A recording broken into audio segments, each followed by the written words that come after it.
Developing transfer news reaching us. Kaveh Solokol has the latest. Won't give it away, but perhaps this is a bit of a clue. Kaveh, what can you tell us? Well, Manchester United have contacted Wolves to discuss paying Matheus Cunha's release clause. Now, the release clause is £62.5 million. And what Manchester United are proposing is to pay that release clause in 5 payments.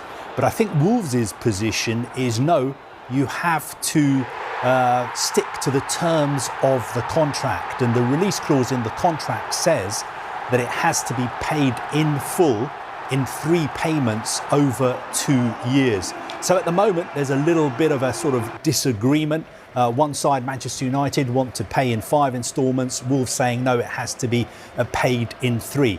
That is where we are. But look, we know this release clause exists. We know that Manchester United want to sign the player. There's now been club-to-club contact as well. And we know for a fact as well that Matheus Cunha would like to move to Manchester United as long as this release clause is triggered. What's your feeling on it?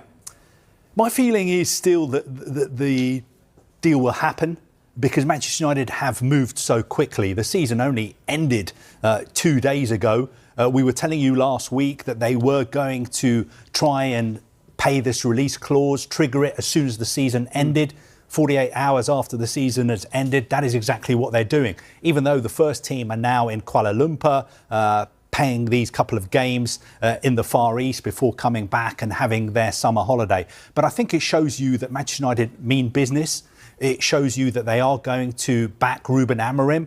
Obviously, it's been a very, very disappointing season, but Amorim has spoken to his players. He said the past is the past. Forget about last season. Let's consign it to the history books. Let's play these games we've got now. Let's strengthen the squad. Some players will be coming in. Some players will be going as well. Let's regroup, refocus and come back stronger for next season. I think Cunha will be a Manchester United player pretty soon. But you can see this from Wolves' perspective as well. Wolves say, we gave him a new contract. He signed a new contract in January. It's got this clause in it. It's very clear in black and white. And if United want the player, they have to stick to the terms of the contract. But now we're going to talk transfers. We're less than a week away from the transfer window opening for a 10-day period, and we could see some famous names make moves. Speaking of famous names, our chief reporter, Kaveh Solokol, is here. Kaveh, good to see you. Bruno Fernandes, he's a pretty famous name. Is he on the move? Well, it could be. Saudi Arabian club Al Hilal really want to sign him, and they're playing in the Club World Cup next month. So they can use this window from June the 1st to June the 10th to sign him. But Manchester United have made their position very clear. They don't want to sell the player. But you and I both know the way the football business works. Every player does have his price. And there are reports that Al Hilal are willing to pay £100 million for him and give him an incredible tax-free long-term contract as well. So I think in the next few days, there is a real decision for Manchester United to make because the clock is ticking. Al Hilal want to sign players for the Club World Cup. That's interesting. Well, Ruben Amorim is in Kuala Lumpur with his United team. They're on that post-season tour.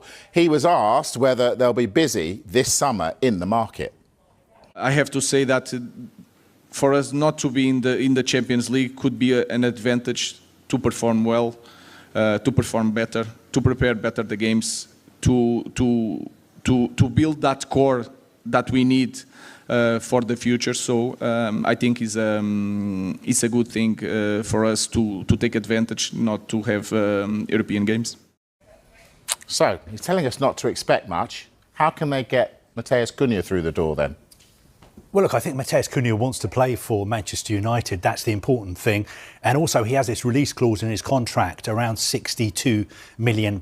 Now, if United decide to trigger that release clause, they're not going to be paying the £62 million up front. They will pay it in 3 instalments, each around £21 million. So that transfer fee will be paid over 3 years. I know United's finances aren't great at the moment. Obviously, like a lot of clubs as well, they have PSR concerns. They've missed out on the Champions League. That could cost them around £100 million in lost revenue. But players could be leaving. Manchester United is still a big club. They generate a lot of income. So I think they will be busy in the market this summer. But obviously, they are not going to be throwing money around. They have to be very, very careful when it comes to their spending. Talk to me about one of their former players, Cristiano Ronaldo. Is he going to the Club World Cup? Well, this is a really interesting story because Ronaldo plays for Al Nassr. His contract runs out at the end of next month. Last night, he was playing for Al Nassr. Guess what? He scored again. I think his 800th career goal. But after the game, he put up this rather cryptic message on social media saying this chapter is over. The story continues, ? Now, the big question is he going to sign a new contract at Al Nassr? There have been lots of talks, no news yet. Or will he try and play in the Club World Cup next month? Now, FIFA have done everything possible to try and get all the world's big star players to play in this tournament. You've mentioned it. There's this special transfer window from the 1st of June to the 10th of June. So he could sign a short-term contract. For instance, he could sign for Al Ahly. They are playing in the Club World Cup. Riyadh rivals of Al Nassr, his present club, who are not playing in the Club World Cup. Other options, for instance, there's been lots of talk that he may move to the Brazilian club, Botafogo. Now, they became champions of South America for the first time in December. Lots of links in the Brazilian media with Ronaldo. That could be a possibility. Guess what? Some of his former clubs are also playing in the Club World Cup as well. Real Madrid, Juventus. So we know Lionel Messi is playing in the Club World Cup. Will we also have Cristiano Ronaldo playing in the Club World Cup? I think it's a real possibility now, depending on how you interpret his cryptic message on social media last night. Obviously, if he goes, ticket sales will go through the roof. Is that what it's all about, to get him there? You're so cynical, Mike. Every weekday around this time, you ask me a cynical question. But no. To be honest, you do make a very good point. FIFA have already got Lionel Messi into the tournament. Now, getting Ronaldo would be a major boost. I think he is probably up there with Lionel Messi in the United States as the most famous soccer player, as they would call him.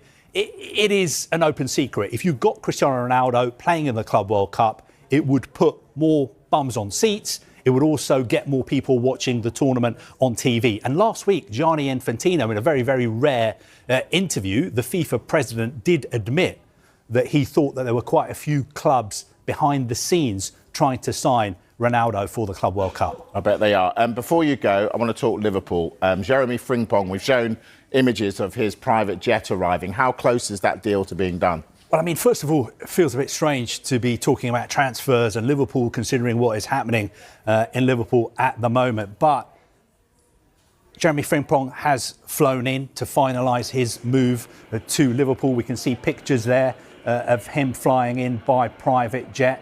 Now, he will be Liverpool's first signing of the summer. He's a brilliant player. Bayer Leverkusen, he had this release clause in his contract, 35 million euros, which Liverpool have decided to activate. He plays predominantly as a right wing back, can also play further forward on the right wing. So some people are thinking he's coming in as a ready-made replacement for Trent Alexander-Arnold. I'm not so sure, because Liverpool have still got Conor Bradley as well. And I think the two of them, players. Yeah, different players. And I think the two of them could play in the same side. What I think we'll be talking about in the next few days is one of his teammates following him to Anfield. Go on. Florian Wirtz. We've been talking about the fact that Liverpool thought he was either going to stay at Bayer Leverkusen or move to Bayern Munich. Then at the end of last week, they started getting indications from his camp that he actually wants to come to Liverpool. Liverpool are now in talks with Bayer Leverkusen. Obviously, they've been in talks with Bayer Leverkusen as well over Jeremy Frimpong. I think the next few days we may well see developments about Florian Wirtz moving to Liverpool. And if that happens, that could